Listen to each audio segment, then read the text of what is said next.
Three locations. So congratulations on all your success. Poised to do $1 million in revenue this year. Congratulations. That's amazing. Thank you.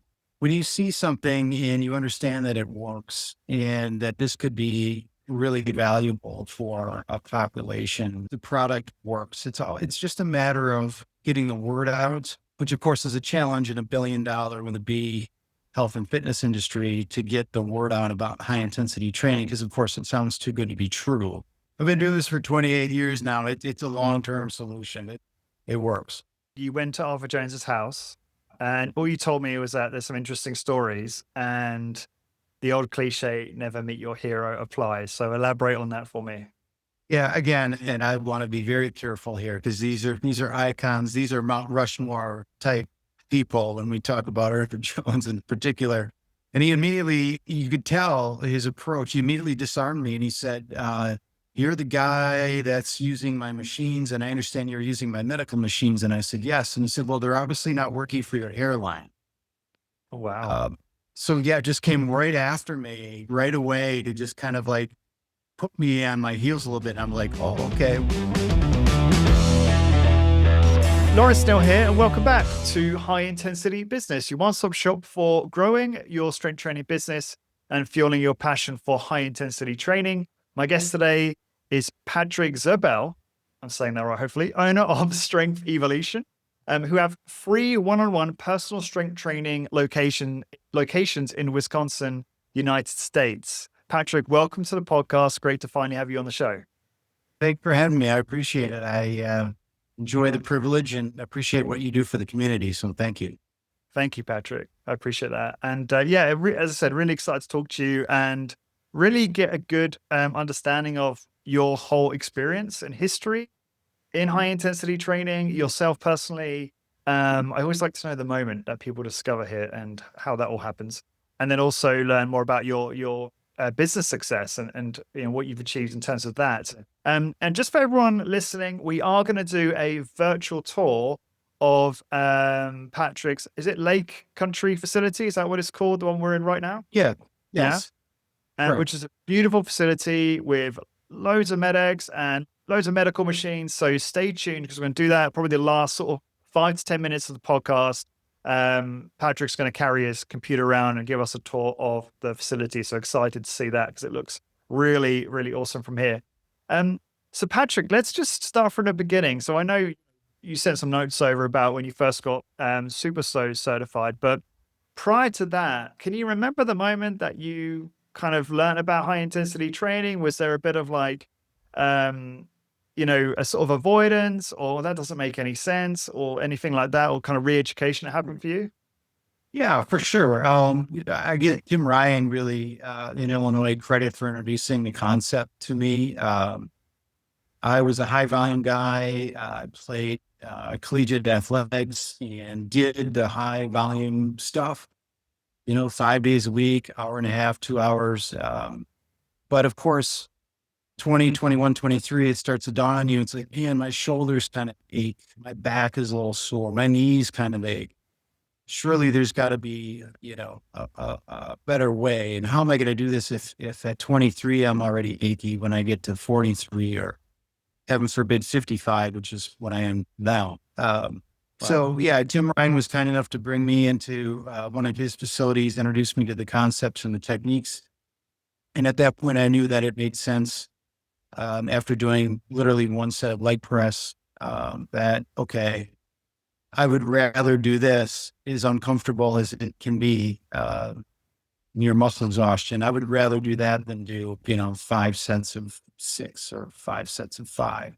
Again, not that there's anything wrong with those things. I always want to be really careful when we talk about strength training, not to say this is bad and this is good. I mean, everything certainly has some value, but for me, and I think for 99% of adults, which is of course generally who we're going after, it's going to be, of course, the safest, most efficient way, which of course everyone on this podcast knows.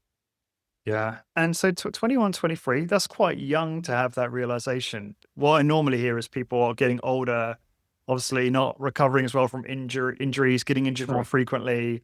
And that's kind of sometimes the catalyst for them. But you actually looked into this much earlier. So did you have a lot of either you had a ton of mileage as a sportsman by that point, or you're just smarter than the rest of us.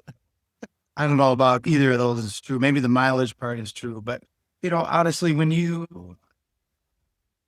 see something and you understand that it works and that this could be really valuable for a population, again, this was 1995, 96.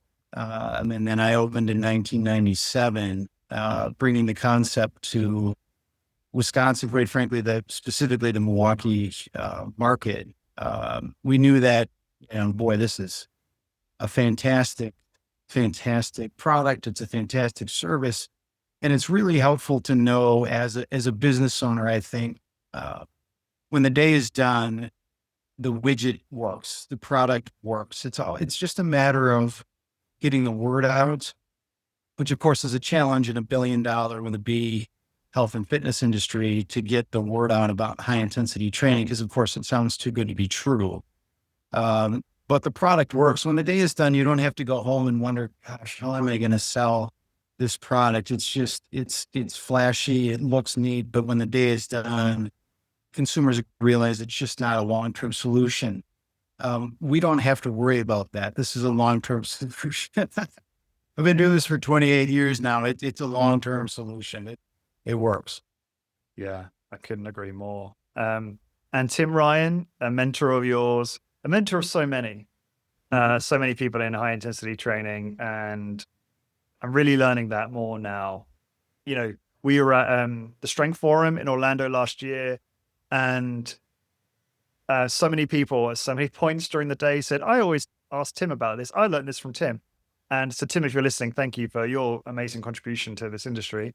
But it was especially about machines, right? Modifying machines, that type of, yeah. So, yeah, go ahead. Protocol and such, protocol and such too. Yeah. Yeah. Mm-hmm. But there was a machine panel during the event where we had experts talking about different machines and how they set up clients in those various machines. And it just kept referring to Tim. I learned this from Tim, and it was really nice to see that. And it's great that, people are gracious enough and have the humility to, attribute that to Tim, which I love seeing that. And you look great for 55, Patrick. I was surprised to hear you say that. I think you told me that before, but more testament to the anti-aging benefits of strength training. So, and then you mentioned also you had some guidance from Fred Hahn and Robert Francis as well. Sure. I mean, the old guard, I kind of not be like an old guy, I've listened to a lot of the podcasts, and it's always, a little tough to listen to, the backgrounds of the gentlemen. So I won't bore everyone with that, but yeah, I mean, the old guard, the late 90s group, certainly Arthur Jones and Ellington Darden and whatnot, but, Tim was especially, helpful, and Fred was helpful. Robert Francis, I had a little bit of exposure to as a teacher, as a technician, in terms of how to teach the exercise, how to be an instructor, not caddy the workout, but actually teach. Those things I think are all important and help shape kind of at least my background or when I first started this. Mm-hmm. And all those characters, by the way, Tim Ryan, Fred, Rob Francis, they're all been on the podcast. You can just search in Google or YouTube, whatever, their names, and it will probably pop straight up. So then you get mentored by Tim. Sorry, when you were in your early 20s, or did that come a bit later? That kind of. Yeah, by this point, I'm kind of contemplating this. So now I'm in my mid to late 20s. So I started the business when I was 27. Got it. Okay. The same year I got married, by the way, which I would not recommend. Not the marriage part, but starting a business the same year you get married is challenging on both levels. But my wife was very gracious and has a lot of patience. Because, obviously, as everyone knows on the podcast, it's a lot of long days. Right. Okay. So that was more of a time thing than a financial thing? Well, that both. I mean, when I started, I had the facility I started with was on the backside of a rundown strip mall with, I think I had 1,100 square feet and 6 MedX machines, and that was it. Yeah. And here we go. So, yeah. Yeah, fair enough. We'll certainly get more into that in a moment. And then you go through the SuperSlow Guild, you get certified there. Do you remember that experience very well? Do you remember any other people that kind of got certified at the same time as you or around that time? Uh, Not especially. I know it was done. Tim did it, and I remember, obviously being very concerned, and it was very at that point. You had to hit all the bullets, and you had to say it a certain way and in a certain order. A lot like University of Florida, which we could talk about, but it Yeah. was very. I thought it was pretty cool. I was like, wow, here's something that's I had my ACE, I had my NSCA, I hit all these, which are fine, but it was nowhere near the level of, sophistication that was at that. Right. Okay. Very rigorous, but you passed. Very rigorous. Yeah. Yes, for sure. Good job. And then, yeah, moving on, obviously you've very well qualified. You got an MBA. You certified, as you mentioned, from College of Health and Human Performance in all 5 medical MedX machines, which according to you, there's like fewer than 10 people in the US with that, Yeah. I don't think there's that a lot of, certification. I Yeah. don't think there's a lot of nerds like me that would go back and do certifications, but I was very interested in it. At that point, I thought it made sense in the near future. I felt like as valuable as this is for personal training and strength training, I thought it would be as valuable in the physical therapy community and from a medical standpoint. I know obviously Arthur did too. It didn't work out for Arthur, unfortunately, so well on the medical side. And it was somewhat limited for us on the physical therapy side. We had a good run, but different business model. 2 questions. Is that still available? Those MedX certs on the medical, and do you have, and if not, or do you have like an internal curriculum at Strength Evolution for your own team based on I that? do. Yes. Yes, Yeah. for sure. The program no longer exists. I know Arthur was funding it. And obviously he unfortunately passed away and the program folded. I Oh, think I it wasn't aware. folded. Yeah, I think it folded. I believe my last certification of the 5 was in 99, and I think it folded right around there. And it's been, I think there's pockets of it here and there. I'm not personally familiar right now with if anyone is formally doing any sort of certification. I'm certain MedX is not. So yeah, we have our own curriculum. I've got all the original manuals and texts and whatever, and we've, modified it a little bit. But yeah, we certainly do that with all of our trainers here. Okay. Okay. I know everyone's listening thinking, Patrick, I need to get my hands on that curriculum for my own team. So don't worry, guys. I'll ask Patrick offline. Okay. Very cool. And then after you got certified, you went to Arthur Jones's house, and all you told me was that there's some interesting stories, and the old cliche, never meet your hero, applies. So elaborate on that for me. Yeah, again, and I want to be very careful here because these are icons. These are Mount Rushmore type people when we talk about Arthur Jones in particular. But it was memorable, and I'll keep it a little bit brief. But immediately upon entering his living room where he was seated, and he was later on in his years at this point, and obviously not involved at all in the company at this point. But 60 Minutes was on the television, as loud as you could possibly play a television, and he was absolutely chain smoking on the couch. Some of his, butts were making the ashtrays, some were not. So there was he was kind of putting him out wherever he could find his spot.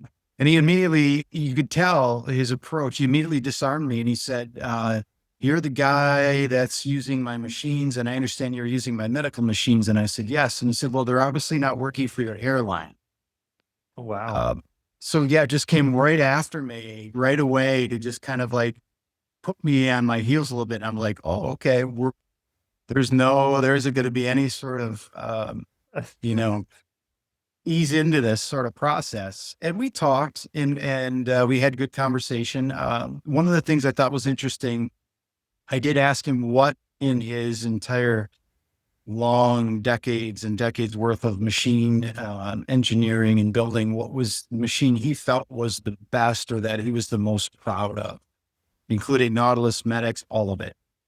And he told me it was the MedX Medical rotary neck machine was his best. And I understand this not to be a nerd here, but there's a cam follower in it. It used its latest frictionless, and it's basically the last machines technically that he made. So that, I guess that made sense.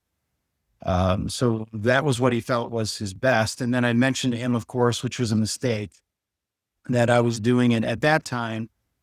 We had added a physical therapy component to our program, and I was hiring physical therapists, and they were doing full out insurance based, physician referred MedX physical therapy, sort of like what Joe Cerulli was doing at Gainesville Health and Fitness back in the day. Um, and he mentioned that. And I think this is in print somewhere, so I don't think I'm telling stories out of school, but he said very directly, he said, you should take every one of your physical therapists out to the tallest, highest telephone pole and hang them. And I said, gosh, Arthur, I'm not sure that's a good idea. I understand they're not on board all the time with strengthening. That's kind of a little bit, not all of them, but a little bit of a weak spot for some physical therapists. They're obviously very smart people. But anyway, so it kind of went a little bit like that. He was very nice, and I had brought some things kind of as a hit fanboy. I had him sign a couple things, and, we had ultimately a good discussion. And he was, reasonable. And then it just, seemed like he was kind of done talking after about an hour or so. And I kind of excused myself out, and that was it. So anyway, I just felt like I'm in Florida. I'm not sure how many more times I'm going to be down here at the university or whatever, and thought it makes sense to do it. And it was arranged through, I think, Ellington Dart and some of the folks at the MedX program at that point at the university. So anyway. Interesting that I was expecting you to say that about the MedX rotary neck, because it's not a machine that's used very much, to my understanding. Right. Most people will, if they've even got a neck machine, it's just focused on, neck extension and flexion. And they might not even do like lateral neck, let alone rotation. Right. Why do you think, you started saying there, don't be scared to get nerdy. Why do you think Arthur liked it so much? Is it more about like the mechanism more than its utility, or am I wrong? Is there actually more utility than I'm giving it credit for? I mean, obviously in the grand scheme of machinery, it's used perhaps least. That's fair and that's true. But in terms of stroke length, you're talking about 1/5 of a pound. I mean, medical cervical extension can go up in quarter-pound increments, quarter-foot-pound increments. It's in inch pounds, if we can digress for a minute. And the rotary neck is also in inch pounds, but even smaller increments than the MedX neck extension. So the stroke length it's amazing. I mean, normative range on that is 144 degrees. It can go through 168-degree turn left and right, and the weight stack moves, a half of an inch. So there's incredibly low friction in it, unlike anything else that's used. It uses a cam and follower overhead. So there's very few moving parts, so to speak. And so it is the smoothest machine, certainly in its stock form, aside from some of Tim Ryan's inventions. But it's one of the smoothest, not the smoothest machine that's out there. So we do have some competitive race car drivers that use it. Headache people obviously derive a good deal of benefit from it. Right. As our population gets older, people, they're turning to look over their shoulder in their car, and their entire, shoulder carriage turns, and they're, not necessarily the safest things. And so from a functional standpoint, the ability to turn your head is somewhat valuable. And how much does one go for these days, brand new? They don't sell Okay. the rotary neck or the rotary torso. I believe if you called and made a special request, they might. I know back in the day with tax and shipping, they were 45,000 each. So it was not a cheap date. Obviously there's some third-party market out there where you can find them for much less than that. Maybe you can find them for 15 or so. But certainly and I have 10, good, bad, or indifferent. I have 10 medical, MedX machines between our 3 sites. And of those 10, I do have 1, medical cervical rotation. So, and I do have 1 medical knee. So those are the 2 that probably get used, the least from that standpoint. So Rotary torso, as you might imagine, the MedX Medical rotary torso is a big hit with the golf population, a big hit with rotational folks. Certainly right now with pickleball being a big thing that's used, everybody 60 and overs is doing pickleballs. They're not golfing or Sorry, both. is that torso rotation we're talking about? The rotary Yes. torso, sorry. Okay, so Yeah. yeah, I Yes, didn't sir. realize there was a medical version of that.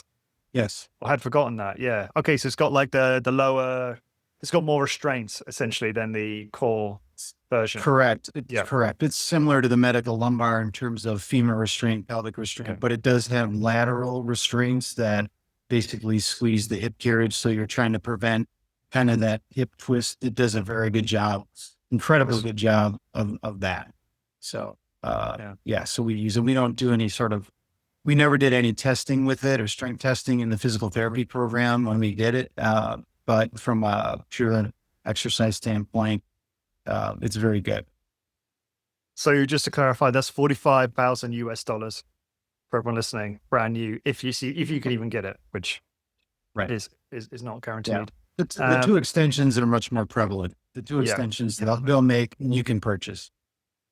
Right, the four-way, do you mean? The MedX four-way neck. Is that what you're referring No, to? the full MedX cervical extension medical machine is, Okay. they'll still make that. And they'll still make the lumbar machine, which is over my shoulder here in my Got it. little background. Yeah. Cool. Why is it, just final question on this, in terms of the stroke length and just the granularity that you described earlier, is that just to make it as safe as possible and effective, I guess? Yeah. Two things. A, make it as safe as possible. Yeah. B, reduce friction. But then I suppose C is it does allow you to make those real small incremental adjustments, which, not to bore anyone, obviously the gals on this call understand these things, but cervical musculature is much more, small, finite. These are muscles you're showing off to your friends at the beach. I mean, they're way in there. And so they're small, and we have to be very careful when we're doing resistance graduations, obviously, not to create any sort of problem. Yeah, got it. But Okay. again, there are things that give us, of course, a competitive advantage in the marketplace, because at a typical gym, you're not going to find spinal strength machines. They would generally never put those things in those facilities just due to safety issues. Yeah. Absolutely. And so it's really interesting actually how you're talking about, when you started the business, you mentioned it already, called it Fitness Evolution back in 97, 6 MedX, 1,100 square feet. You already mentioned there, 10 MedX medical machines. And you think that you're the only one that trains client on all 5 MedX medical machines. That's Yes. what you I said. would be fairly certain that there isn't anyone else, at least in the United States. I know obviously the Keyser people, but my understanding is they pull that into a physiotherapy is their term, arena. They're not it's not on the floor I doing think high that's a fair intensity training comment. with it. And Yeah. part of it is, to be honest, part of it was we brought that technology in. I understand there are exercise versions of those tools, but we had brought that technology in just almost exclusively because we were going to mirror our strength program with physical therapy. And so I wanted the best mousetrap to compete in the physical therapy arena. And then once we kind of unwound the physical therapy program, about 7, 8, 9 years ago, we had the tools and we were already using it with our exercise clients. I mean, they're on the floor where we can say, hey, exercise client, you can't use that fancy machine over there. That's only for people with pain. So we use both. And obviously it's given us quite a response and quite a result. Yeah. And okay, so let's talk about that for a second. So you added physical therapy in 2000. So 3 years later, you add physical therapy to the business, reasonably successful insurance reimbursement program. You ran that for 16 years, but then you focused purely on personal training. Why did you make the switch? Yeah. Well, two things. I was always about strength training, but I knew in 1997, strength was not cool. Strength was not a thing, especially with women. And so I was never comfortable with the fitness word, but we called it fitness evolution just because there was a concern about negative connotations back then with strength. And I know that sounds old fashioned, but that was the case. And so I'd never liked the fitness word just because it connotates the casualness to it and, groups and we're playing the music and dancing and all those sort of things. But obviously when we started the physical therapy program, I'm out marketing and talking to orthopedic surgeons. They're not wanting to hear about fitness and I'm going to send my back patient to fitness. What are you talking about? So we changed the name to Evolution Exercise and Spine Center, added the physical therapy component. We knew our strength was, no pun intended, the spinal aspect of it because we had the MedX, and we knew we would control that standpoint. And so we did provide a better mousetrap in that regard. And we did well for a while when insurance would reimburse. Arthur Jones was actually, not to get on a tangent here, but he was very close to getting an ICD-9 code, which is a billing code in medical terminology, just for MedX strengthening, which Medicare would have approved and allowed. He was very close, and it never ended up happening. So as a practitioner, you're billing 97110, which is therapeutic exercise. It's a $25 15-minute code. Whether I have a $5 TheraBand or a $50,000 MedX lumbar extension machine, we're billing our $25 for 15 minutes. Wow. So there wasn't a lot of incentive financially for someone to go out. And that's part of the undoing of why it didn't work for Arthur, sadly. But eventually insurance just they stopped reimbursing as well. We wouldn't get visits approved, which is a biggie. When we started this, we'd get 20 visits approved. And as we all know, as strength practitioners, that's really where the crux of the advantage is the actual strength aspect of physical therapy. We used to say we put the physical in physical therapy, which has gotten in many cases very passive. It's laying on the floor and I'll do something to you versus you do something for yourself. And so, but unfortunately we would end up, once we got into 2005, 6, 7, 8, 9, 10, suddenly you would be approved for 3 visits. And of course, what are we going to do from a strength standpoint in 3 visits? And then we would have to then apply. So it was prior to that, it was more recurring. It was like long-term. Correct. They would allow you to take your time and show progress, et cetera. And then it became, well, get them out of there, teach them home exercise. We'll give you 2 visits, show them the home exercises and get them out of there. And that's all we're going to reimburse. And, and then co-pays became $40, $50 and, a visit in the US. And at that point I'm thinking, well, why aren't we just doing personal training with them for $40 or $50? They're doing their co-pay for $40, $50 and et cetera. And once insurance stops approving visits contractually, we can't go back to the patient to recoup. You can't put them on like a continuity on your own. No, not contractually. If we're billing insurance, you can only bill insurance. So they would approve 3 visits and then they'd say, that's it. Well, the patient, of course, we would continue to treat them because we're trying to get them better. And I was never comfortable kicking them out of the facility based on insurance. I said, well, hustle and get the rest of your visits. Well, in 3 months, when the insurance provider would get back to us, they would say, okay, we'll approve 4 more. Well, by now they've used 12 visits and then I would eat the under 8. And so from a business standpoint, I'm not a wizard of business here, obviously, but I knew enough that wasn't a great viable business model. So unfortunately it had its place. I was probably a little late to the party. I think in the 90s, it would have done very well. But now it's difficult. You have to find independent physicians to refer to an independent clinic, and, to spoon feed you ongoing patients. So that's a challenge. And the insurance just doesn't make it worthwhile. So a long way of saying, guys that are out there, even thinking about doing a physical therapy adjunct with your hit business, don't do it. Yeah. I see much of the opposite. I see a lot of people who don't have any hit services in their business. They are physical therapy trying to transition over, right, to a cash basis. So I see a lot of that happening now. Yes. Yeah. And that, the reasons you described.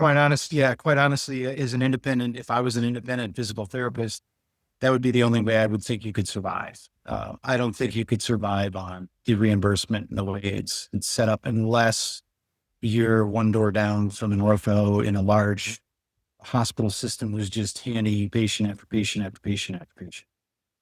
Okay. So don't do it. Yeah, could have. And I tried along those lines. And I know a lot of other gentlemen have come on here and talked about being laser focused on strength training. And we can get to that. But along the way, I did dabble with, because it sounds good. Yeah, I had an acupuncturist as a client. I'll come, you should add acupuncture. We did that for 6 months. That was a disaster. I had a Why? massage therapist on it. It just, the idea that someone would do like a workout and then see the acupuncturist or vice versa, and then have an acupuncturist on staff who then is sitting there, it doesn't work. Everyone who's already kind of in that lane in terms of needing that sort of care already has like their person. Okay. And likewise, we tried it with massage therapy too. Well, it should make sense. Let's do massage therapy. Let's have like acupuncture, massage therapy. At one point, I had a dietitian on staff. Made a lot of mistakes trying to just, we can have, because it sounds like it would work. It sounds Sure. like it makes sense. Add this, and you can be kind of this holistic Yeah. kind of wellness kind of place. And Ouch. in the early 2000s, that was like a cool thing. And People are still making all and these mistakes now all the time. I see it all the it is, time. it is, it is a mistake to do, in my opinion, to do anything other than be great at what you're great at and do that over and over again. And like I said, I've been doing this for a long time.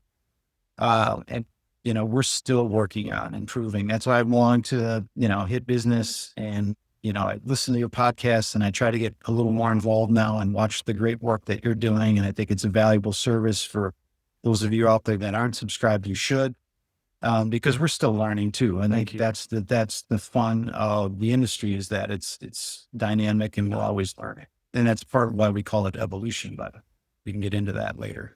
Yeah. Cool. It's so So interesting again, a what lot you of said. mistakes made along the way. Yeah, no, thank you for being so vulnerable and open. And that's why you were so successful, Patrick, frankly, because you're willing to try, you don't sit on the fence, you execute, you learn, you modify. Um, it's interesting what you said. They have their person, is how you put it. And that's the thing, isn't it? It's like people, let's say they have an acupuncturist already, or a massage therapist, or a dietitian. They see that as a separate siloed entity or business, that's what they do. That's what they're great at. Strength Evolution aren't good at acupuncture. They're just good at strength training. This is probably what it is, right? I mean, Absolutely. does that make sense? Do you think that's what's happening there? Yeah. 1000%. Absolutely. Right. And now we have the advent of, now there are stretch facilities that do stretching, and that's what they do. Yes. You get your stretch, and then we have clients, and, we won't get into a debate on it, but we have clients that'll come from their stretch appointment, and then they'll come see us, or they'll come see us and they'll go to their stretch, and then they'll go do their massage. And that's all great. But we're just going to be good at what we're going to be good at. And Nothing wrong with massage, Patrick. I love a good. I've had one for a while, but it's so relaxing. Such a good stress. For sure. Not physiologically making perhaps much difference. Right. But Of course. Just don't add it to your hit business. Yeah. Okay, so moving on, 2017, you renamed to Strength Evolution. Why did you rename it to that at that point? Once we ended up kind of shuttering, or what I call pruning the branch off the tree, we pruned the physical therapy program for all the reasons I already mentioned. At that point, I felt like, okay, now we can go back to, we're going to keep the evolution concept, because I think it's very valuable, and I often tell clients about that. I'm kind of a physical culture nerd, and I have in my office Indian clubs dating back to the 1860s and Simkio, and I'm into Xander. I love all that stuff. I love learning about that. I collect it. I collect rare physical culture tools and dumbbells, and I think it's fascinating. But you would be hard pressed to find an industry that has changed. I'll use the word evolved as little as this one in the last 150 to 200 years. The rock has a shiny handle on it. Cool. That's what we're doing. It frightened me really when I get a catalog like I did a year ago or so, as we often do as hit business owners, an exercise equipment catalog. And that's exciting. The toy catalog is here. Like when you were a kid, the Christmas catalog. And so the cover of the equipment catalog literally has an individual flipping a tire. And so The fear is here we are 200 years later, and we are featuring a tiger as our like tool that we're going to use. And again, nothing wrong. Strength is strength and resistance is resistance. And that's wonderful. But I think it's unfortunate, really unfortunate that this industry has had such a hard time moving forward with technology. That's why I'm happy to have a tool, not that it's necessary, but I'm happy to have a tool like the one over my shoulder where we have computers. You know, we can actually monitor things. We can actually see clients unload on the computer screen, topic for another day. We can measure things, you know, et cetera. I think that's important. And so I think that's where we're coming from with the evolution concepts. And now, of course, 2017, 2016, then strength was cool. Now I'm like, okay, now I can use my word. Now I don't have to use fitness. Now we can call it what it is and come up with our cute little SE kind of logo and whatever else. And away we go and just focus on strength. And now strength, as we all know, thankfully, finally, I thought it was going to be 2000. I thought it was going to be late 90s where everyone's going to be like strengthening, not from a young person perspective, but from an older person perspective, not to be dramatic. But as we all know, if there ever was a thought of youth, you know, this is it. This is as close as we got so far. And that's strength training. And so then it just becomes, well, how do we do it safely with that population? And so, yeah, so then it made sense. And now I feel comfortable. We're finding where we belong in terms of name and identity and all that great stuff. Did renaming ever hurt you? You renamed a few times. Did it ever hurt the business in any way? Not, I don't, we did the physical therapy pretty early. So not so much. I mean, we kept the evolution parts, the clients that I've had, and I've had some and I'm sure a lot of the other folks have too, for 25, 26, 20. I have some of my originals. I'll see one actually later today from 1997. Oh, wow. Which is fun. So no, not so much. I wouldn't recommend it, obviously. But we kept it close enough where people are like, oh yeah, that evolution thing. And I do have old clients from 20 or 15 years ago that'll call or email and they'll say, are you that evolution place that I was at in 2003? And I'll say, yeah, that was us. We still got those weird machines and, you know, make us work hard. Yeah, that's us. So we just kept enough of it to hopefully keep our foot in the doors from a memory standpoint. Awesome. 3 locations. So congratulations on all your success. Poised to do $1 million in revenue this year. Congratulations. That's amazing. Thank you. Very exciting. But as usual, in your humble way, you said you started with bank debt, which you said was a very bad idea. Can you tell us more about why that was a bad idea? Well, this is rewinding back to 97. Yeah. Now, So right? if we go, yeah. So I grew, which I would also not recommend for you young guys that are out there doing this. I would not do it with bank debt, or at least as little as you can get away with. I understand you need a loan to get started often, but I kind of took that to a whole new art form. And I was very good back then when banks loaned money. Now, again, this is a different time.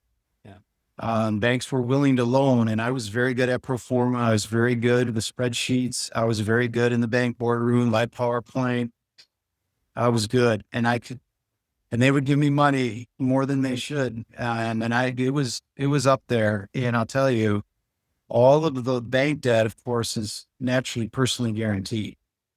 And so when your house is on the line, your cars are on the line, and perhaps, you know, relationships are on the line, you know, that gets you up in the morning. I mean, fear is a motivator for sure. But I wouldn't recommend putting yourself in that situation to grow the business. I would take your time and do it a little bit more organically.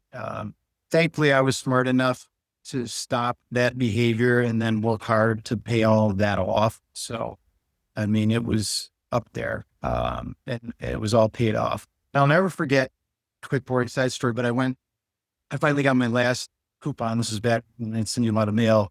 My last payment on my last, you know, bank debt, my last monthly payment. And I said to myself, I'm going to walk this payment into the main headquarters of the bank. It's a local bank, but there were branches, but I'm going to go to the main place and I'm going to hand this to them, and I'm going to walk out of there, and it's going to be incredible.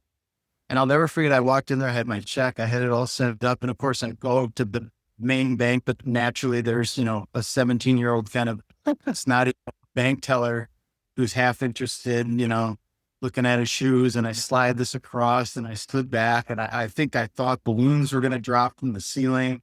And the bank president was going to come down the stairs and shake my hand and say, "That away."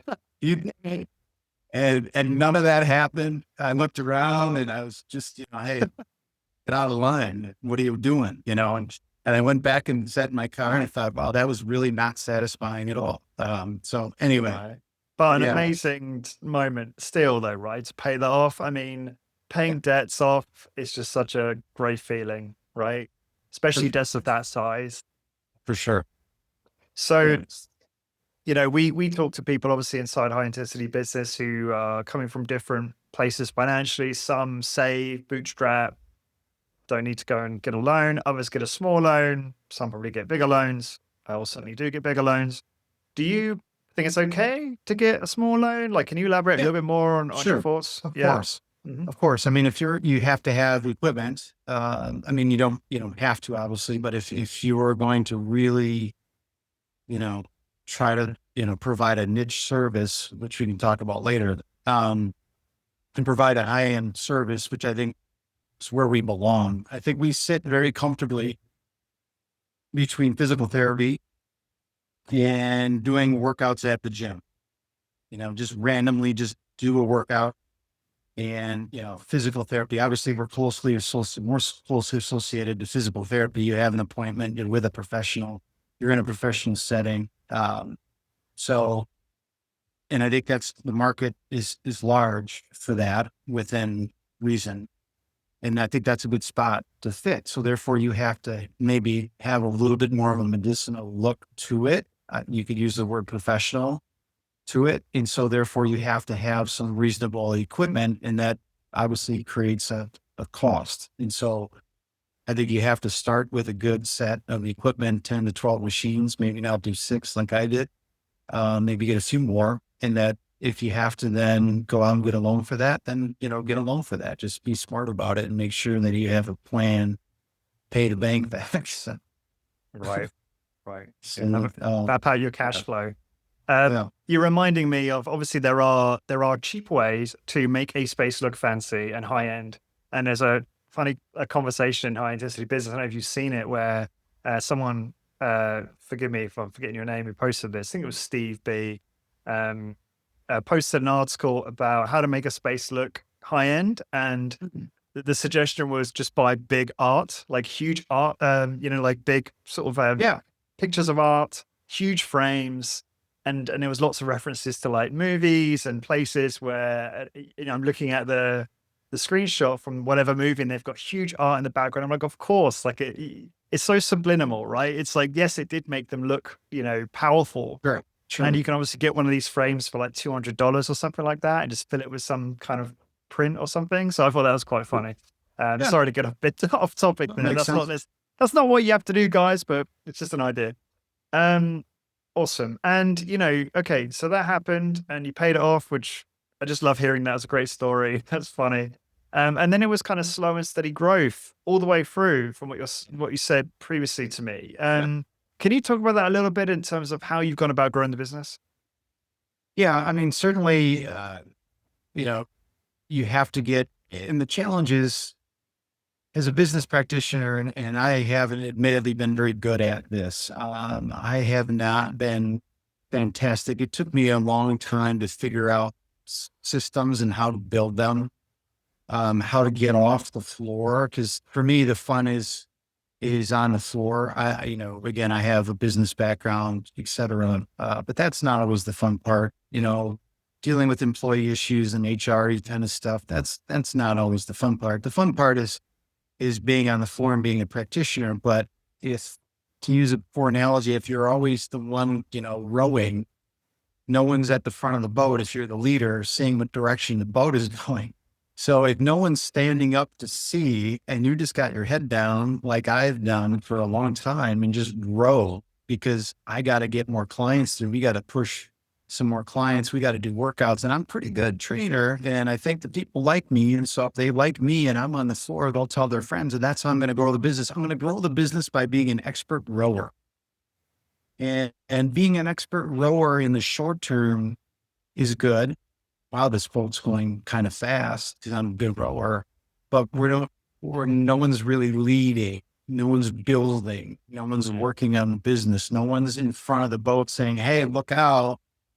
There's, physical therapy rock you're going to hit, or there's a massage therapy rock you're going to hit, or that's a really bad idea to expand over there. Look out for that rock. And then you make mistakes, and or ultimately you pick your head up and you just notice from a business standpoint globally, I haven't gone anywhere. We just went around in circles. The business isn't really necessarily growing. And so it took a little bit of time to figure that out and get good at how to hire and get good at how to teach people how to be good personal trainers, at least to the standards at which we want. And how to build something, to go on vacation and have the building and have it still functioning, took some time, learning that. So I think those are all things that just take a little bit of time. And now, of course, there's books like Traction and EOS and really good models. And I know the Hit Business community is super dialed into that, which we are too. And those are very good things to have. E-Myth Revisited, another one. Yeah. I wrote Traction down. I'm glad you mentioned it.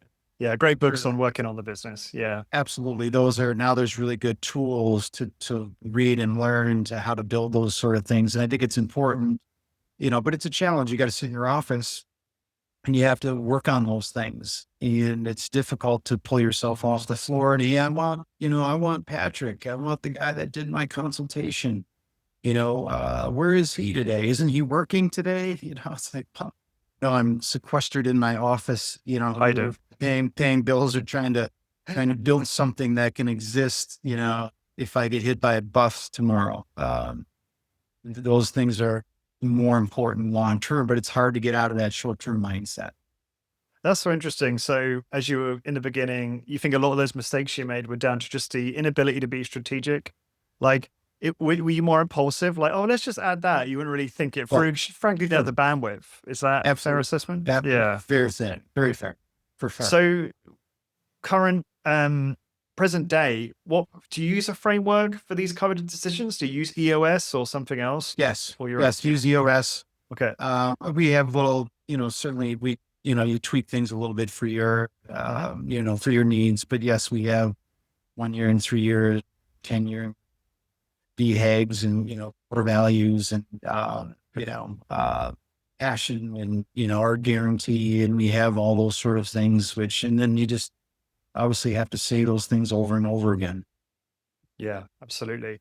And just for those listening, EOS is Entrepreneur Operating System, and it's from the book Traction, but you can also Google EOS worldwide and find loads of cool resources on how to implement it. We're just huge on it. I first learned about it from Luke Carlson at Discover Strength. And to Patrick's point, we have an entire course called the High Intensity Business Blueprint in the community where you can learn how to implement it in your business. And if you're not ready for that yet, actually, I should also mention there will be a download below this to download a free strategy course to show you how to implement the first part of EOS. If you just want to get more clarity, more of a strategic view on your business, have really clear goals and eliminate overwhelm, because that's what I love about EOS, Patrick, is like, I recently went through it for high intensity business recently, just did a review. And it's just, there's so much you can do, right? Take marketing, for example. There's so many ways we can promote our business. And when you work through the system and just dial in, like, that is the constraint. That is the thing that's going to grow the business. And then focus there and then forget everything else. It's liberating, to say the least. So very cool. Okay. That's interesting to hear. I want to, just conscious of time, and I want to move on to some of your views on future of high intensity training and franchising that we're seeing. Sure. I'll let you go. So do you want to start with the future of HIT? Sure. I mean, I think, as I mentioned earlier, we're at a pretty cool place now where strength is cool. Hopefully that won't change. I mean, I hope this isn't a trend that would go away. I would think not. The science would dictate it doesn't. Muscle atrophy is not going away. Osteoporosis and bone mineralization is not going away. So I don't think it's going to go away. So we're kind of at a little bit of a gold rush, so to speak, the strength rush. And so there's kind of, everyone's got their cover. I'm a big analogy guy here. But everyone's kind of got their covered wagons, and now we're rushing out west and claim territory and land and whatnot. And that's exciting, and it's cool. So I think that's good. I think the idea of HIIT is going to become a little bit more popularized. People often ask me, why isn't HIIT, what she do should be everywhere. I have a niece in Phoenix, where's the strength evolution in Phoenix? I hear that all They the just, time. they just assume, because as I mentioned earlier, the product works, so therefore it should be everywhere, and it's not. And so it's exciting that it could become more popular. Now, it's hard work.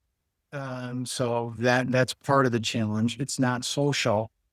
That's another part of the challenge. Is it not? I mean, it's social in that you're developing a relationship with a trainer, but you're not there with your friends. At least in our situation, I don't do small group.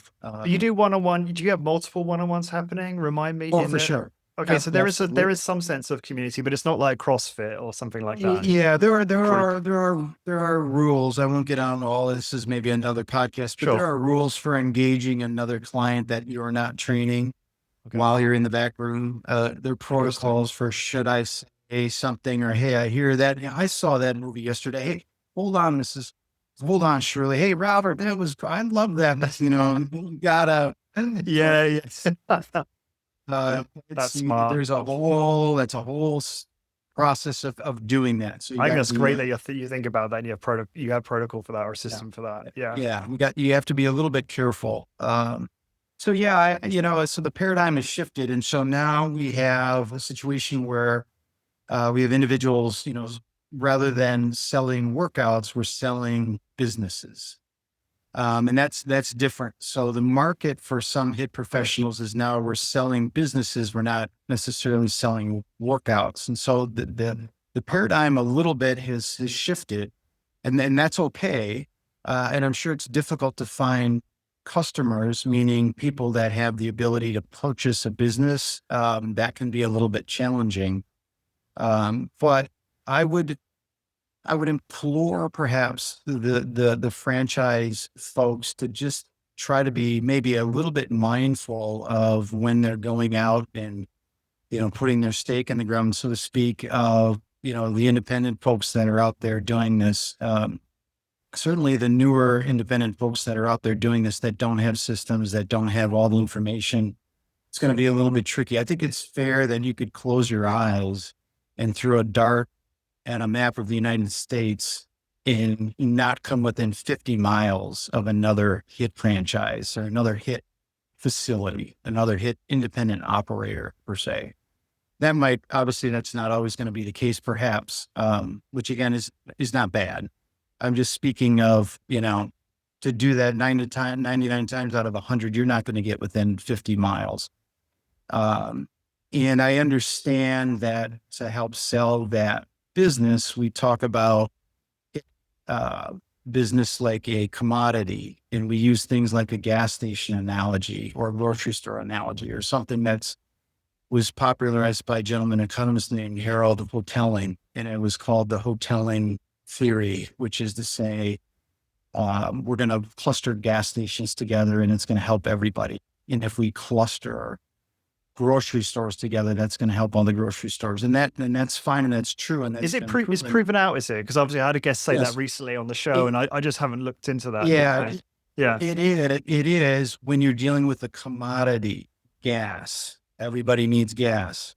Everybody needs toilet paper. Interesting. But if we're honest, what we do is very niched. Granted, everybody should be strength training, but to strength train at a high intensity facility like ours, and like a lot of the practitioners on this call who might be listening, there's a cost to it.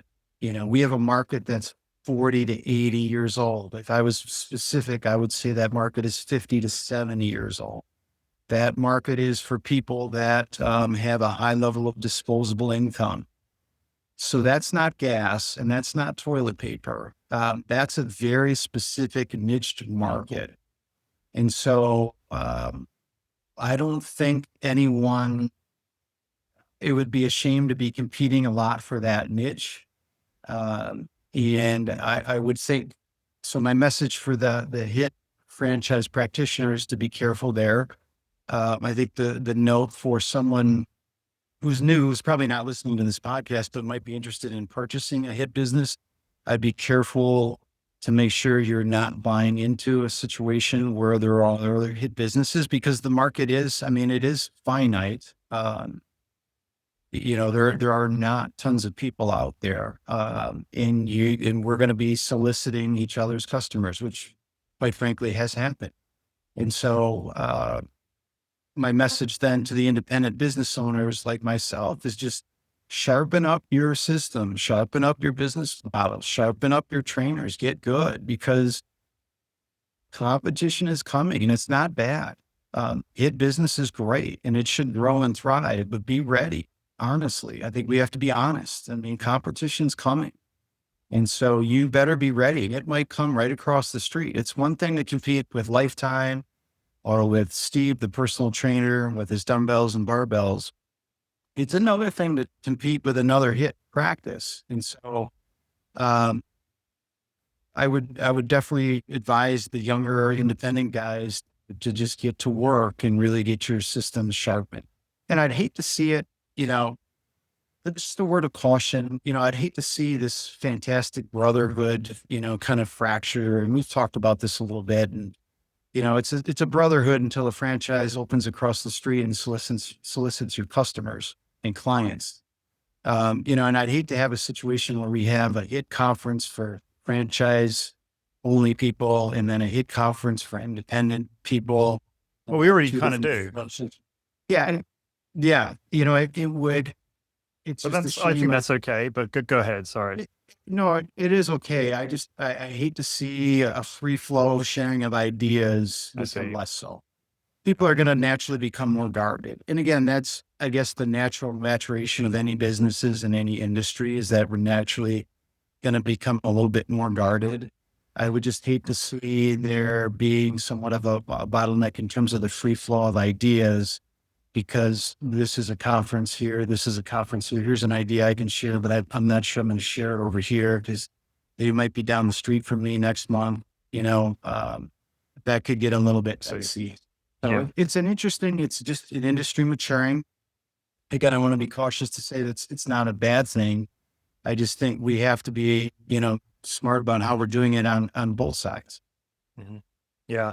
Just a couple thoughts. The gas station analogy you gave, which is kind of synonymous with the halo effect, right? Is the idea there. I wonder if that is true what you're saying, where it becomes a problem if you've got exactly the same target market, but if you have a different target market. So let's say, who's your target market, Patrick? Like your main an avatar for your business? Is 7-year-old, right? Like female that has a reasonable level of disposable income that lives 10 minutes from either one of our facilities. Right. Rest for 15 minutes. Which makes a lot of sense because you're so strongly differentiated with the medical machines and your skills around that.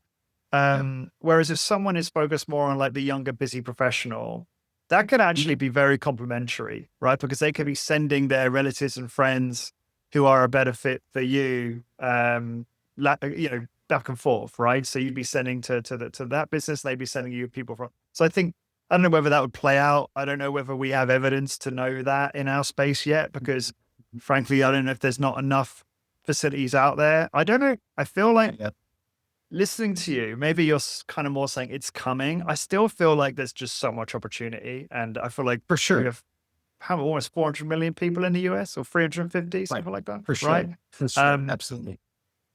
So I guess I'm slightly more, not to say you're not optimistic, but I think about that a little bit differently. And also, I think you are so set, and I think your business is so well protected because you're so well differentiated. And this comes back to that conversation we had about strategy. It's like, this is why frameworks like EOS, for those that are listening, are really important, because you want to start this business knowing what's going to make you different, right? Like, what are the things that are going to make you different, so that you are, resonating strongly with your target customer, and it's more kind of obvious for them to go with you than someone else, because you've got differentiators that are attractive to them, right? And so for you, obviously we mentioned it already, but you having the MedX Medical is such a great moat around your business, because they're so expensive and really hard to find, right? Sure. So I just think having doing some thinking around that before we get into our business, or as we go forward, is going to be important, just to differentiate from these other businesses popping up, which I think is not going to happen as soon as you're saying, but maybe it is. Who knows? We'll see. Yeah. Who knows? Yeah. Who knows? And again, it's, the gold rush, the first guy, it used to be who can make $1 million, and now it's going to be who can make 100 billion. So Right. if, 20 businesses are good, then 50's better and 100's better, and, so on and so forth. So, it is a challenge, because this is not it's not a Subway. We can't, teach a 17-year-old how to make a sandwich. I mean, there are a great skill set that goes into this. And so, it's an exciting time to see that, the systems are in place now to continue to help grow it. I would just hope, that everybody's just kind of paying attention to where everybody is. One last counter on this, I just want to get your thoughts, is, the saying, a rising tide rises all ships? Yeah, for sure. Yeah. Do you think that applies here, or do you still think the same problem? Like, can you give some commentary on that, what you think of that, and whether that's true in this case or not? Yeah, I think globally for sure. Absolutely. I think the more, anytime I put an article out in our lobby, that talks about the value of strengthening something in the LA Times and the Chicago Tribune or what have you, the clients get a kick out of that. Oh, look at, hey, other people are doing this. Oh, cool. So absolutely, I think so globally. It's just, when you have one of your clients, walk in with a postcard, I've lost a postcard with a MedX machine on it, and say, hey, there's a guy doing what you do. Oh, that's interesting. That's where it gets a little, I see. When your clients are, when that sort of situation is occurring on a micro level, that's where it's like, oh, I don't know about all the rising ships right now. I'm kind of worried about my ship, and you should be worried about your own, because we're going to compete like crazy too. Again, we're going to be at 1 million this year, and we're dumping a lot into our marketing and social media, and we are growing like crazy. And I hope everybody listening to this call is too. Yeah. We're going way over here, Patrick, but thank God you've got the time, because I've got just more I have to ask you. Really articulate point. Yeah, it's really interesting what you said there. So on a global level or national level, yes, the halo effect is very much happening. You make a great point. Melinda Hughes featured in LA Times with one of her locations, and it's just benefited so many studios across the United States. Maybe beyond, who knows? Straight away. So, I met so many owners on the West Coast who got so many clients from that piece because they were featured in it. And then when it got repurposed by NPR, people on the East Coast benefited. And I wonder if hopefully it's propagated since then and been repurposed more and more and more, Right. For sure. Did you benefit from that directly or indirectly? Do you know? Yeah, I think just maybe not from a new client perspective, but it helped reinforce to our existing clients, because they knew what it was and it looked familiar, and they're like, hey, and to be honest, they haven't seen until recently, they haven't seen a lot of bad going on anywhere other than here. Yeah. Got it. Okay. Yeah. No, but I appreciate what you're saying about being on a local level. I do wonder though, is there sometimes a benefit to the competition in terms of just, sharpening up and not becoming complacent, and then therefore delivering the best service to the customer, right? So that raising tide, hoping on a local level, has some benefit. Absolutely. As annoying as that can be. For sure. And and therefore it creates a better customer experience, which is obviously what it's all about. But it drives prices down, which we don't like so much, I guess. For sure. Well, we do, we don't. Macro, depending on whether we're looking at a macro or micro level. I ultimately, as you do, Patrick, just want to see more people strength training, right? For sure, of course. But we also need to make sure the business is working. Um, Correct. you mentioned before we get to the tour, which I really want to do in a moment. You mentioned there about social media. You have doing a great job on social media. I've been enjoying your Thank you. Instagram videos. I just want to mention to the guys, the listeners, the ladies and gents, to go and check out your Instagram, which is instagram.com/strength.evolution. You can just go to strength-evolution.com and just scroll right to the bottom and you'll see there's Facebook, Twitter, and Instagram. I'm just looking at Instagram right now. So you're saying you're growing like crazy right now was the way you put it. Is this Yeah, from social? What's working for you? Yeah. yeah, it's some social, and I think it's partially just the whole concept of strength is really catching on. Okay. Especially women are really older women in that 50 to 70 marketplace, perhaps even 60 to 80 are really the osteoporosis thing is real, and that's scary. And so folks are trying to figure that out. There's another franchise that is specifically trying to focus on bone density. It only markets to women. And so that's a mega niche. Is that osteostrong? Yeah. Yeah. So and those are around. And so, you know, it's a popular, the concept of strength and bone density, I think is getting out there and people understand the value of it. And they're starting to understand that, hey, it's on me. If I can't get out of this chair, I'm in trouble. And I noticed I couldn't get off the floor when I was playing with my granddaughter during the tea party. And that's concerning. When did that happen? Yeah. That's the great irony is, we all trade our health for wealth, and then we end up trading our wealth for health at the end in terms, I want to get back to where I was. I saved all my money for this glorious retirement, and I was going to go do all those things and climb out this or that. And I have had this conversation, and not to be dramatic, but it gets emotional. I've had grown men in tears during consults because they can no longer do what they thought they were going to be able to do. Because all of a sudden I'm retired and I'm 65, and now my knee hurts and my back hurts, and I can't do this, and I can't, and I didn't get cleared medically to go on this trip. And it's really heartbreaking. And so, I think what we do is so incredibly important. Talking about a natural system, and I realize there's, medications here and there, but a natural system to rebuild muscle tissue is, in my opinion, one of the most important things that somebody could undergo. And the Dental Association, of course, has done a marvelous job of getting us to understand this on their side of the coin. The idea that we don't care if you like it. We don't care if we want to do it.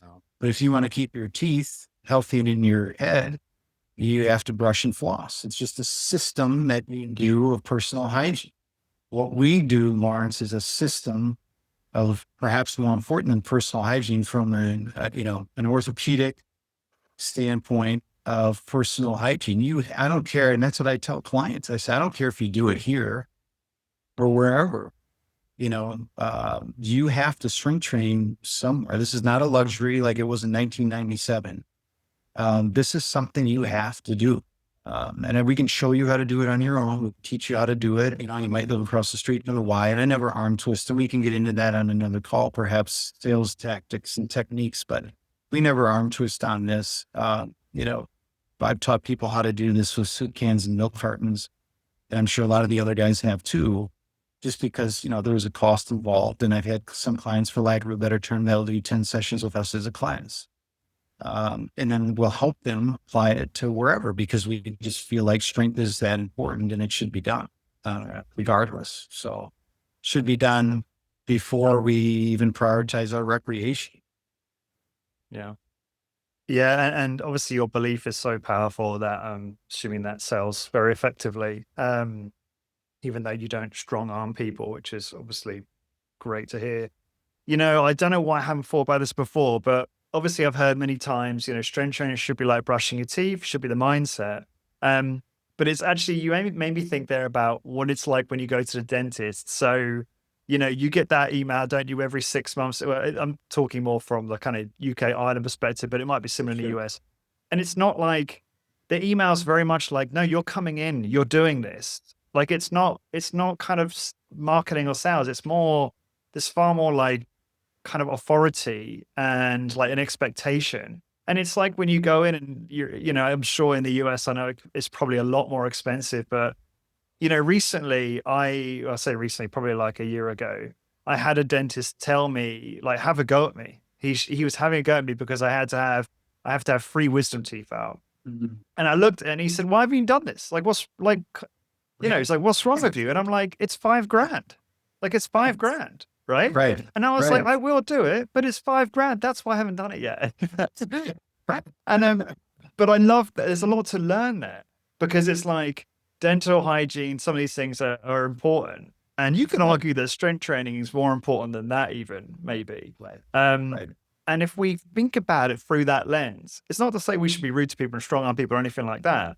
But if we think about it like that, it's going to come through. So it's going to be so powerful. Just like you said there, it's like, regardless of whether they work with you or not, you have to strength train. You have to find a way to make this a habit. And I think there's a lot we can learn from those other kind of medical service industries in terms of how they communicate, their emails, because it's always about they're never like selling. Obviously, it's just like, hey, your appointment's here, or you need to come in and do this, and you need to have this done. Right. It's just like a given, and we can Right. do that. We should be doing that, frankly, in strength training. Yeah, does that make sense? Yeah. Yeah, Well, that's a good point. We should yeah, absolutely. yeah. Absolutely.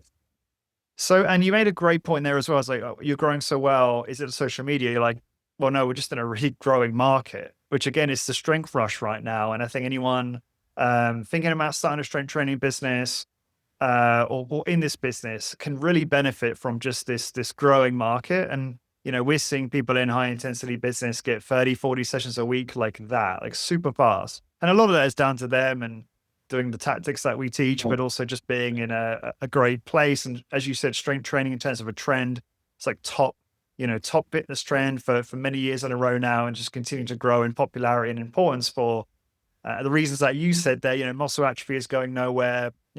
Bone mineral density is going nowhere. So these things are important. Um, Let me see if I had anything to ask you before we do the tour. Anything else you want to share, or are we good to get a quick tour of Strength Evolution now? What do you think? I think it's important too for Yeah. younger guys that are involved and gals that are involved. It is a good business in terms of, if you take your time, like it took me 28 years to get to where I'm at. But, for the younger folks that are out there, you can, have a relationship. You can have a successful marriage. I raised 2 kids that I love. I coached all the youth sports. I went to all the parent teacher conferences. I mean, there are some, perks, so to speak, of being a business owner. It's not all doom and gloom. I joke a lot. Well, that wasn't in the cover of the entrepreneurship brochure when I read it. Anything that's not running back there with my wrenches, and the clients are making fun of me because I'm trying to fix one of the machines or whatever. But you can do it. You can raise a family. You can coach the sports. You can go to the piano recitals. I mean, it's a good business model, and the community is full of a lot of good people. So it's a good thing all the way around. And I'm happy to talk with anybody, a younger person, about that offline if they want. Thank you, Patrick.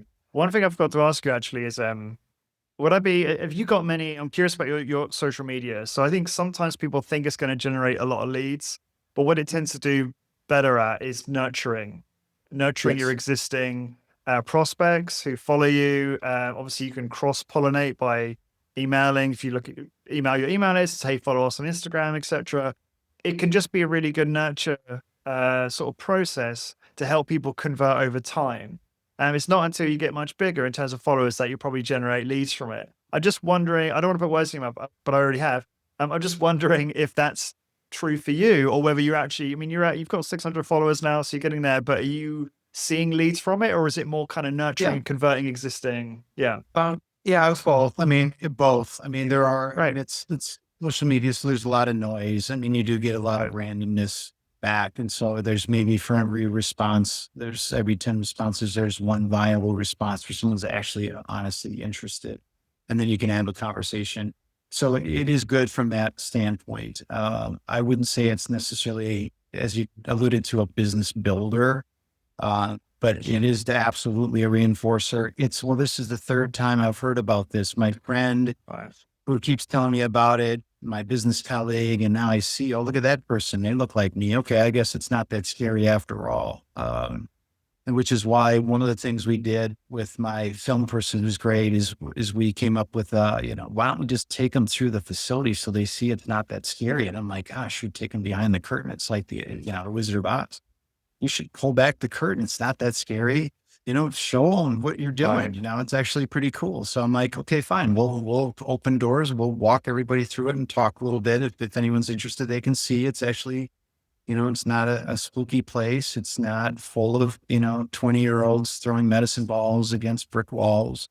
If there's anything wrong with that, that's we can tell stories. We won't, that's not what it is.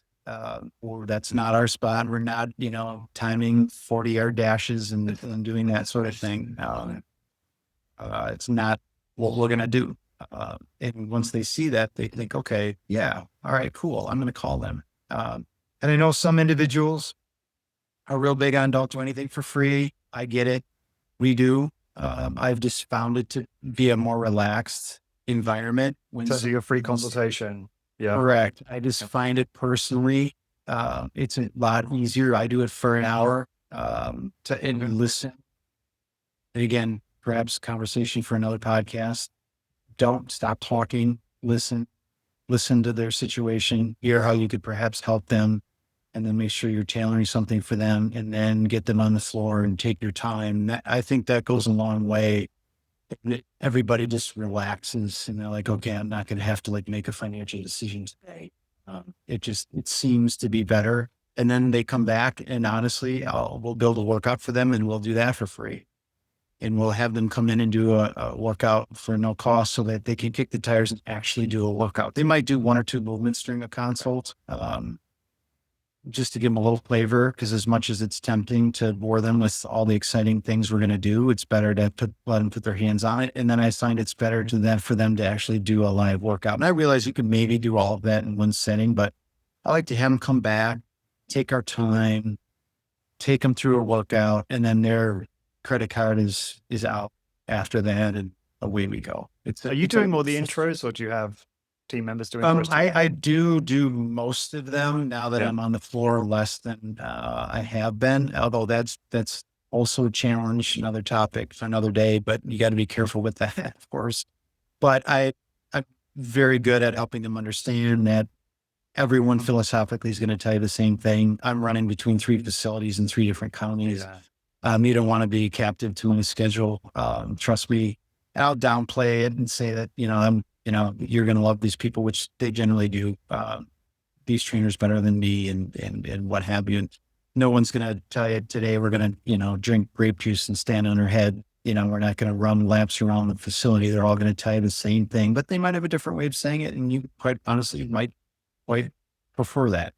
So how I would say it. So so on. So awesome. Thank you for that. Yeah, but you gave a really good, just high level view there on how to run the intro effectively. That's exactly kind of how we teach it, basically.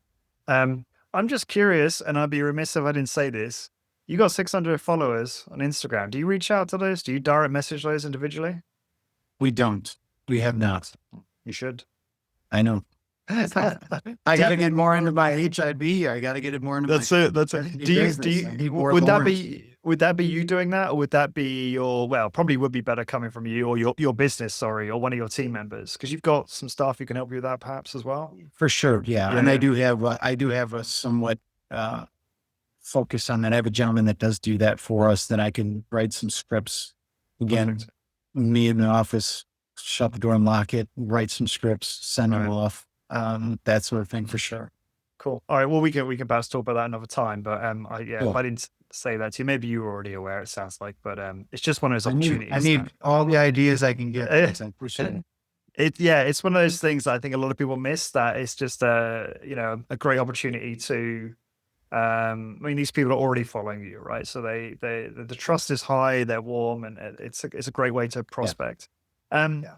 Patrick, this has been amazing. I'm so grateful for your time. Should we do this tour now? Is that okay? And Sure. then we'll wrap. Yeah. I mean, I physically won't walk everyone around, but what I did think I thought might be interesting was just to take a bunch of Oh, cool. background photos, and so you can see. So, for example, this is my office. So we'll drop the curtain, so you can see Xander Nerd, few degrees, whatever. So this is where you're Maybe actually sitting right now. Because this there's is where I no, am right. yeah, okay. Because I'm like, was that background fake the whole time when we were talking before? Yes, yes, it was. I was not sitting on a high stool in the exercise room. We're trust me, there better be 4 people working out with 4 people right now. Things better be humming back there. So yeah, so you can see, I'm into all this stuff. Oh, wow. I do actually have an Instagram. It's physical culture collecting. So for nerds like me that get into all this stuff and know what a Gibson club is, for example, or know what a Narragansett Indian club is and are into Charles Atlas and nerd stuff, you can jump on there. This is our lobby. So just simple, little stylized logo. I kind of play up the evolution concepts. This is where we were 200 years ago. When we walk through the door and we see cool stuff, and that's where we are now. We're incredibly blessed. This is the view from the workout room and oversees a lake. That's why it's called the Lake House, Beautiful. Lake Country. So we're back there, and I know some gentlemen say face the machine into the middle of the room, so there's fewer distractions. I want the machine facing out the window.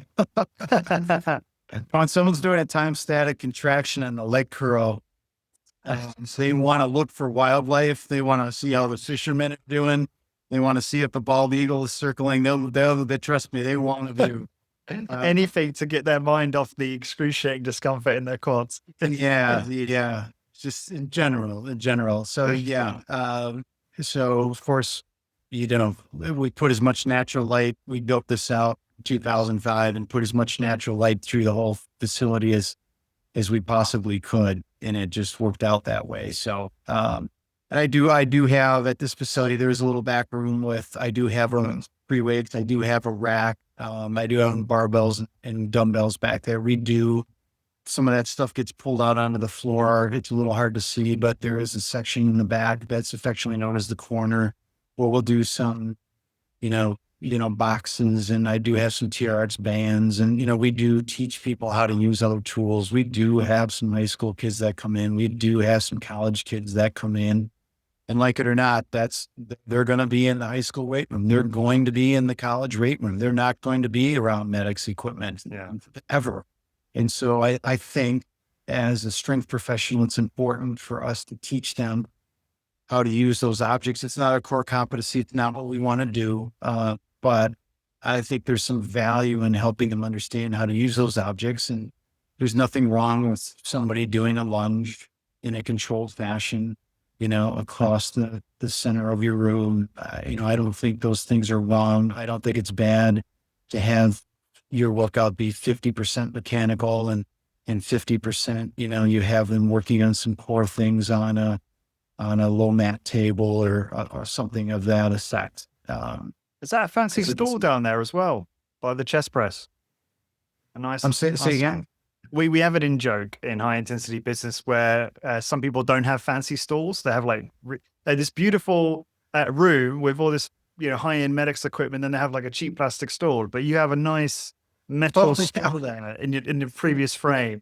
And Yes. Pete's actually the one that's got everyone focusing on buying nice stools. Pete Surqua. Yeah. So great job. That looks like a nice stool. That is a nice stool. It matches. A very niche interest there. Who's got the coolest fancy stool? And I'm looking at so go check this out, guys. A physical culture collecting Instagram. You only have like a few photos, but it's already got 568 followers. So your niche content is really growing. People are into it, especially the Indian club aspects. In the Middle East is very popular. All that is old becomes new again. Now, of course, Indian club swinging is popular. Pilates is popular. Kettlebells are coming back is popular. again, the whole evolution concept, it's like they're not bad. But surely there's some advantages to doing some things, a little bit differently. So you think there's value in the India Club type exercises? That's very controversial now, Patrick. Yeah. Do I think there's value in it? Sure. If you use something that has some weight to it, resistance, and you're using it in a way that's controlled, I think it could strengthen the muscles in your shoulder. Would I recommend it as your mode of strength training? No. Got it. No, of course not. Nor would I recommend a kettlebell as the number one mode, nor would I recommend Joseph Pilates' system as, there's just, the Xander machines, though, I might recommend. We could get into that, but those were, so far ahead of their time. It's ridiculous. But if you look at, and I have old photographs of Xander Institutes, it looks almost exactly like a HIIT facility. There are machines circling the outside of the room. There are nurses, because of course it was only generally done as a medical system that would watch over the people while they train. Now they would train in street clothes. They looked very formal. Everything was very formal. Everything was very fancy. As you can see, the people on these pictures are dressed very well. And then there would be a physician that would oversee the Xander Institute and would prescribe the exercises. And so, of course, it was all privately paid. This is before health insurance and before those sort of things. And then sadly, it all kind of went away in the 1920s and 1930s, and the Xander Institutes no longer existed. But the equipment was variable. You could change the resistance. There was a weight on a lever that you could manipulate up or down. The further the lever was away from the tool, the heavier it would get. And you would use controlled movement to move the exercise. And they had, 150 machines. It was far bigger than MedX and Nautilus and anybody else. So can you get these machines today? Or you can. There are very few that are around. There are a few places in the United States that have a few in a museum. Smithsonian has one or two. There's an interesting outfit in San Francisco, in the Phoenix area that I contacted in Scottsdale that has 4 or 5 of them in their showroom. It's a home fitness equipment facility where they sell home fitness equipment. And somebody's dad's grandfather had found some in an old shipyard. There's about 5 or 6 of them, and they have them all kind of partitioned off in a museum type setting there where you could actually see them live. There is a museum in Museum Warhout in Amsterdam that has about 30 or so. It was much bigger in Europe than it was in the United States. So I think it's fascinating. I'm interested in history. So those things to me are very, very fascinating, and certainly more effective than a lot of the tools, perhaps the free weight things and, cannonball lifting and, other things, the turn of the century and other kind of strongman stuff. So, yeah. Patrick, so grateful for your time. Really appreciate you coming on. It's been such an interesting, wide-ranging conversations. One of my most favorite podcasts in some time, to be totally honest. And yeah, for those listening, if you would like to connect with Patrick, learn more about Strength Evolution, it's strength-evolution.com. And there you can also connect with Patrick on the social medias as well. And if you would like to join Patrick in high intensity business, go to school.com. That's with a K. /HIB, and you can look at the details for high intensity business and join Patrick in the community. You'll get all the show notes for this over at highintensitybusiness.com. There'll also be a link in the description for that. Patrick, thanks again. I hope you have a great rest of your day. For everyone listening, this is Lawrence with High Intensity Business, and we'll speak to you soon.